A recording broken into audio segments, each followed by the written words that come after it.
My biggest fear is that my kids would never be happy again, that all of their happiness would have been wiped away in that instant. And so I turned to my friend, Adam Grant, who's a psychologist, and asked him what I could do. How do I get my kids through this? How do I get myself through this? And I learned that resilience is not something we have a set amount of. It's a muscle. We build it. We build it in ourselves, in each other, in our children. And option B is our attempt to share what we learned from the researchers who've studied this for a really long time, from other people who have faced all forms of adversity. And how do you get away then from that sense that what you're feeling at the worst moment will be with you forever? It's about rejecting permanence in psychologist language. It's about when it is so bad, knowing or believing it can get better. Those early moments of grief, I felt like I was stuck into a void, like I could barely breathe. My brother-in-law talked about it, who's Dave's brother, as a boot stuck on his chest, pushing him in. And people told me who had been through it, this gets better. Adam told me it gets better, and I did not believe them. And I'm hoping option B can do that, can tell people no matter how bad it feels, the sadness lingers, it's still with me today, but it does get better. And one of the ways you can make it get better is just believe it's possible. You don't have to feel it because you're not going to, but you just have to know. And the other thing is paying attention to the little tiny moments when it's okay. I was waiting to feel okay. I wasn't going to feel okay, but a couple weeks and months in, or even days in, I could laugh at one funny thing someone said and feel okay for a minute, a second. And knowing that, and then being able to say, okay, other people have been through this, you can get to the other side. It makes a really big difference in recovery. What was the worst moment for you? Was it right at the beginning, or did it hit much later? I found him on a gym floor. My brother-in-law kind of pulled me off his body when he was in the hospital, and they were like, we have to go. He had died hours before. I told my children they lost their father. Like, there are so many bad moments. There's no one worse moment. But on all of it was this feeling that it would never get better. And I now know that that's not true. It did get better. I'm still sad. I still miss him. But there are things I've learned through this, and knowing that there was a path to that boot getting lifted off your chest was so important. And what was the most helpful thing? Was there one thing that you point to above all else that helped? Probably gratitude. And it's so counterintuitive. How do you go through tragedy and trauma and come out feeling more grateful? But one day Adam said to me, you know, you really should think about how things could be worse. I looked at him like he was crazy. Worse? Things could be worse? I just lost my husband suddenly. And he looked at me and said, Dave could have had that same cardiac arrhythmia driving your children. I could have lost all three of them in that same instant. Never occurred to me. And actually, the minute you say it, even here, you're like, okay, I'm good. My kids are alive. I didn't lose all three of them.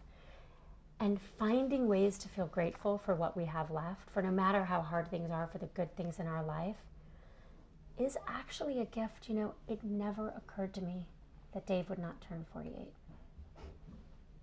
I never occurred to me to feel grateful for birthdays, and now I do. You talk about the moment when you pushed against the bottom and finally found that kickoff to get back up to the surface. What was that? One thing Adam told me was that happiness is not found in the big stuff. It's actually found in the small stuff. After Dave died, I was waiting to feel better. I was going to feel better. And on the way there, I was not doing anything fun. I was working, I was taking care of my children. I'd spend the rest of my time crying. And then one day I went to a bar mitzvah, and a childhood friend pulled me on the dance floor, and I danced for like a minute, and I felt okay. It was about 4 months after Dave died, and then I just burst into tears because I think I felt so guilty that I felt okay even for a minute. And I needed permission to feel better. My brother-in-law, Dave's brother, gave it to me, and it was one of the most important things that's happened in my life. He called me one day crying, and he said, Sheryl, all Dave ever wanted was for you and your children to be happy. Don't take that away from him. And there's a role for social media in grief. You turned to Facebook to write that post after the formal grieving period ended, where I remember vividly you said, don't ask me how I am, ask me how I am today, trying to help people help you. I know I work at Facebook and I believe deeply in Facebook's mission, but I have a whole new understanding of what it can mean to people going through tragedy, as it was for me. You know, after I lost Dave, it wasn't just the grief, it was like isolation. I came back to work. I'd always had very friendly relationships with my colleagues, and no one knew what to say to me. So often they said nothing at all, and they kind of looked at me like I was a ghost. And so there's the Jewish period of mourning for a spouse. It's called Sheloshim. At the end of that period, I wrote a post about how I was feeling. And the night before I went to sleep, I said, there's no way I'm posting this. It's too honest and too raw and too personal. And then the next morning, I felt so terrible. I thought nothing can be worse. It couldn't be better. And I posted, and it really helped. But for me, having people say, how are you today? Having people acknowledge kicking the elephant out of the room was so important, and very much the path to writing this book. I guess social media can also be a place that amplifies grief, though. I mean, I've spoken to grieving mothers who've, you know, got trolled after a traumatic event. It's sort of unthinkable. But did you witness any of that yourself? You know, 1.8 billion people on our platform, things happen, and those are things we don't want to happen, and we take very seriously and try to take the appropriate action. For me, Facebook became the place where Dave's memories were stored. You know, people would walk up to me in those early days and still today and tell me stories. And I loved hearing those stories, but, you know, in the fog of grief, I wasn't going to remember all of them, and I wasn't going to remember all the details perfectly to save them for my children, who are going to know their father mostly through the stories because they were so young when he died. And so Dave's Facebook page is where those stories live, and people's names and people's faces, and I look at it all the time. You have such, of course, a positive sense of what social media can do. But there's also this sense now, isn't there, that the internet, we used to think of as providing unambiguous improvement to the world, and now it feels like the mood is shifting, whether it's polarizing us politically or eating into our privacy or our relationships.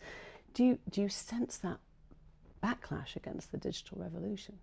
Any technology I know can be used for good and can be used for ill purposes, and it's our job to make sure that people can share and connect on Facebook, and that we take the right steps to mitigate the harm when the technology is used in the wrong ways. One of the things that I think really helps Facebook is we have real identity. People behave better when their names and their faces are attached to it. Some people will still make awful comments, and some people will still troll, but a lot of the bad comments go away when you can't do them anonymously. Tell me one thing. The rumor is that Silicon Chiefs know how addictive screen time can be for their kids. Do you have the same problems as the rest of us, or how do you manage that with your kids? Well, I think that there's a lot of good that happens online. Both of my children go online. They research things for school. Even in elementary school, they have access to information that I could have never, ever had. And we have rules around screen time in my house as well. My son has a phone. He's older. My daughter does not. We have, you know, no phone at the table, no phone during meals, no phone before bedtime type of rules. Facebook's been very proactive in combating fake news. You have this disputed content warning sign now on some of your sites. Do you feel that this is a gesture that you are morphing from platform to publisher? We're really a platform, and we take our responsibilities on false news very seriously. False news hurts everyone because it makes our community uninformed. It hurts our community. It hurts countries. And we know that people want to see accurate news on Facebook, and that's what we want them to see. So you have to become a publisher and editorial voice now. I don't think we have to be the publisher, and we definitely don't want to be the arbiter of the truth. We don't think that's appropriate for us. We think everyone needs to do their part. Newsrooms have to do their part, media companies, classrooms, and technology companies. We're focused on decreasing the financial incentives for false news because a lot of times it is financially motivated. Do you think fake news is with us for life, or will it be gone? Well, we all have to do our part to make sure that people see accurate information, and figuring out how we do that is something that we're going to have to see and will evolve, but we know the goal. The goal is for people to see accurate information on Facebook and everywhere else.